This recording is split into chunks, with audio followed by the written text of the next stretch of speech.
that leads me into to be or not to be. My favorite segment. So, yeah, man, to be or not to be, in case y'all don't know, I like to watch Tubi whenever I can in a car when I'm not driving. If I take a little lunch break, I'm watching Tubi and stuff, you know what I'm saying? I like to watch Tubi. It's an awesome app. I would be willing to pay for Tubi, actually.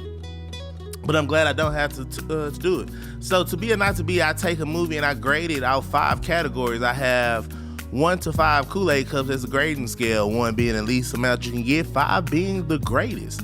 Those categories will be the digital, visual quality, the audio quality, the soundtrack, the acting, and the plot. This week, I took a look at the movie Paper Line. Something we don't know much about. If you know, you know. Allegedly. So, according to definitions in the movie, let's hear it. A paper line is a line that doesn't go through any type of hazing or initiation process. They literally just sign a piece of paper and they just walk to become in. a part of the organization. So, we've heard about these things. I mean, you know, Kappa Alpha Psi is a non-hazing organization, so obviously we didn't have to get hazed to become a member. But we did have to do more than sign a piece of paper. We have tests we have to learn for. We have community service you have to accomplish. You have programs you have to be a part of, extracurricular activities you have to be a part of, and just, you know, many other things. But the movie Paper Line, it was about a fraternity. It's funny because they mentioned they were not a part of the D9. So they appreciated what the original 9 has done, is what they called us. But it was time for something new. Spoiler alert, this fraternity actually ended up being a group of martial artists.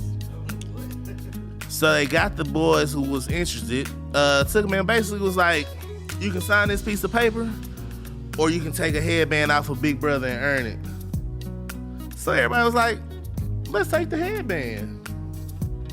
One dude whipped these dudes for 6 dudes for like 30 minutes. And finally, I was like, we just gonna sign the paper. Not gonna lie.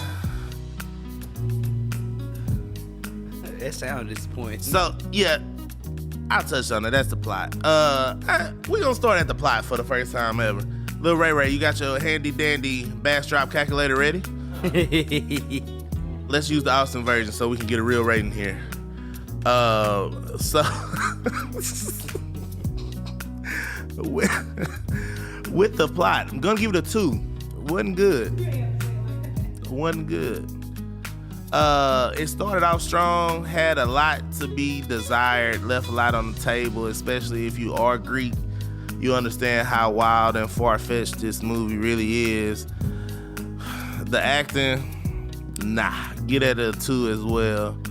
The soundtrack, I don't even remember them playing no music on it. Give it a 2 as well. The audio quality, it was decent. Let's get at a 3.5. The visuals were good. I ain't gonna lie. Like, it wasn't no dark spots. One issue with that, we'll get a visual a 4. So we add those up and we get a total of 2.7 Kool-Aid cups. Does it deserve a 2.7? I'm gonna go ahead and round down to a 2.5. Yeah.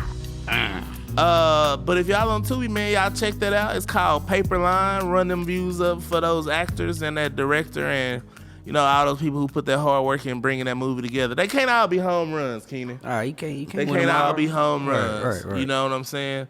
But shout out to those guys who made that movie Paper Line. Y'all go on Tubi and check that out.